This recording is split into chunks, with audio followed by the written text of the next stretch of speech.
자, 그 첫 번째로 가족 치료의 형성기에 대해서 알아볼 텐데요. 지금 말 그대로 그렇습니다. 어떻게 가족 치료라는 것이 만들어졌는지, 이렇게 발생이 돼서 또 이게 이제 계속 되게 됐는지 그 배경을, 역사적인 배경을 함께 알아보겠습니다. 가족 상담 및 치료가 이제 시작이 된 것은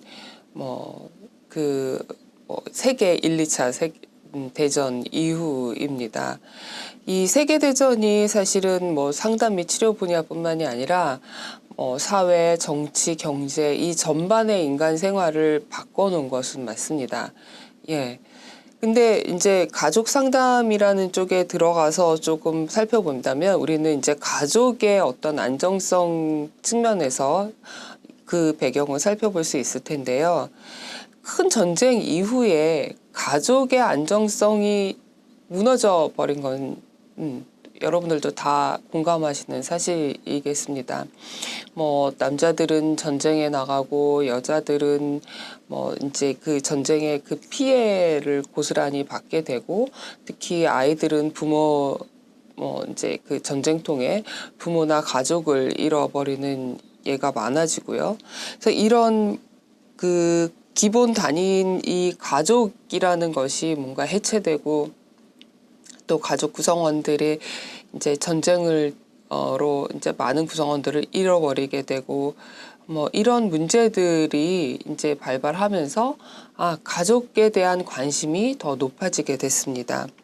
또 뿐만이 아니라 이게 영화에서만 일어나는, 영화나 소설에서만 일어나는 일이 아니라 전쟁에 참전했던 이 남자들이 전쟁통에 어떤 부상이라든지 기억상실이라든지 이런 혹은 생사를 알 수 없는 실종이라든지 아니면 전쟁 포로로 잡혀갔다든지, 그래서 이게 많은 가족 구성원들이 이렇게 분리돼서 살다 보니까 또 이 전쟁 이후에 이제 생사도 모르는 상태에서 전쟁 이후에 다시 고국으로 돌아와 보니 이미 가족 구성원들이 이제 떠나 있거나 혹은 다른 가정을 이루고 있거나 혹은 전쟁통에 자기를 돌봐주던 사람하고 또 다른 가족을 이루고 있거나 이런 문제들이 이제 빈번하게 나타났던 거예요.